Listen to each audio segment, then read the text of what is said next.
equal to square root of the product and minus square root of the feed size. Fine, this is the formula. But actually it means the energy required is proportional to the new crack length. You can write one important line. This Bond's law actually talks about the energy required for size reduction is proportional to your new crack length.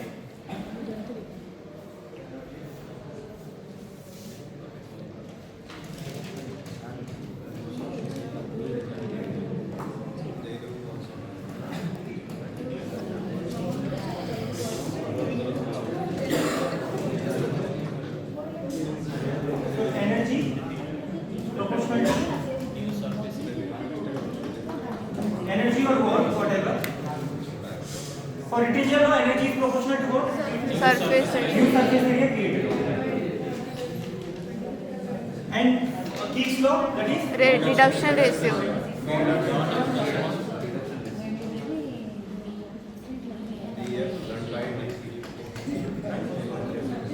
And this one is? Or crack length, whatever you can say.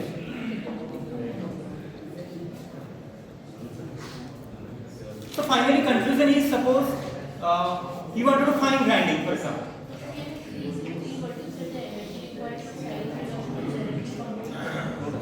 New crack length of a bond.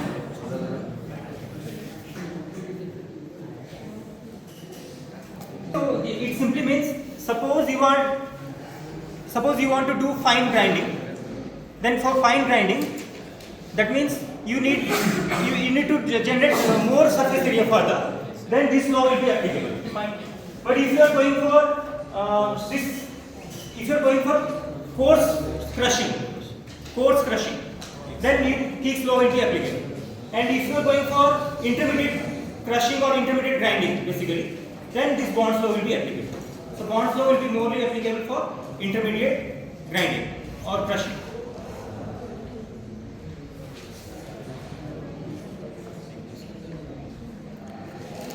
Okay, you can write one important line. The useful work, you can write. The useful work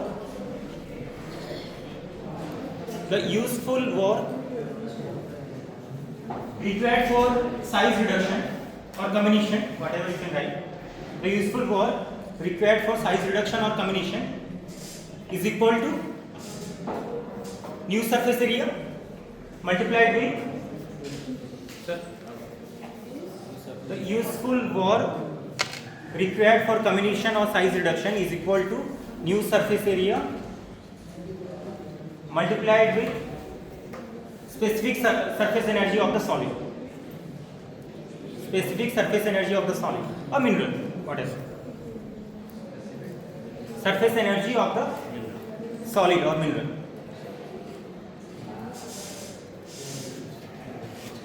But the point is what? The point is the energy actually required is 100 to 1000 times higher than this value. Whatever you will get, whatever I told now. But in the real situation, if you are going for crushing and grinding, you need more energy. It may be 100 to 1000 times higher. What may be reason?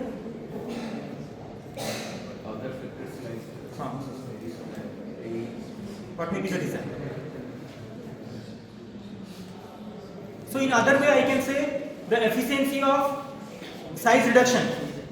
The efficiency of size reduction is not so high. It is only how much? 0.1 to 1. So less. 0.1 only efficiency is 0.1 to 1. This is the range.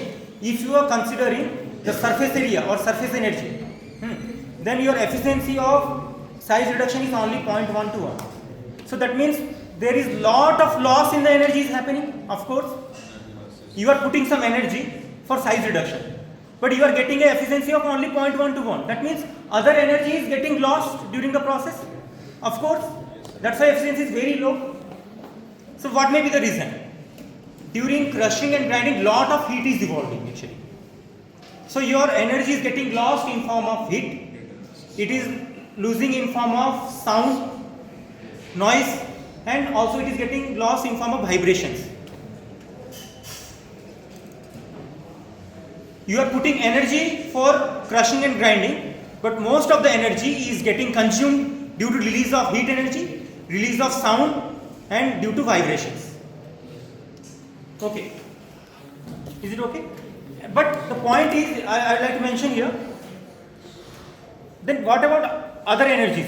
What about the other use of energy? Main use of energy is for size reduction, of course. But apart from size reduction, other things are also happening. See, what will happen? You know that when we applied any load to a material, what happens first? It will undergo elastic deformation first, right? It will undergo elastic deformation. But mineral and rocks are these are not like ductile material. These are brittle kind of material, right? So only it will undergo elastic deformation. So when we are doing crushing or grinding, some of the energy is utilized in elastic deformation of the minerals. Also elastic deformation of the equipment itself. So, jaw, for example, the jaw will undergo elastic deformation. The mineral will undergo elastic deformation. So energy will get consumed here also, right? Similarly, your energy is also consumed if you are moving the minerals. That means mineral transportation.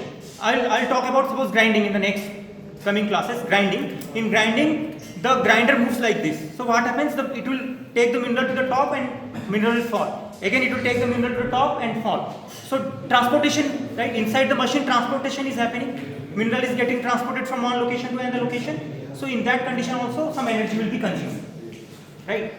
And some of the let me conclude this part. Our main point is to provide energy for size reduction. It may be crushing or it may be grinding. But whatever energy you are providing, only 0.1 to 1% amount of energy is utilized for crushing and grinding. Other energy is getting lost because of release of heat, because of sound, because of your vibrations, and other things are happening. One is elastic deformation of machine is happening, elastic deformation of mineral is happening, and transportation you are also doing, and also maybe due to friction. You also can write some of the energy will lost due to friction. Mineral is moving and it is having a friction between the minerals or friction between the machine and minerals. So due to frictions, lot of energy is also getting consumed. Fine. So just imagine, only 1% of energy we are utilizing. So this may be your assignment. This is your assignment. You write how we can improve the efficiency of size reduction. This is an innovative assignment. Huh? How we can improve the efficiency of size reduction. I told efficiency of size reduction is only 0.1 to 1, right? So how it can be improved to maybe 5% or maybe 10%? 5% means so much if you can improve. This is a very innovative assignment. If you are doing this, this is helpful for you. Right. Okay, fine.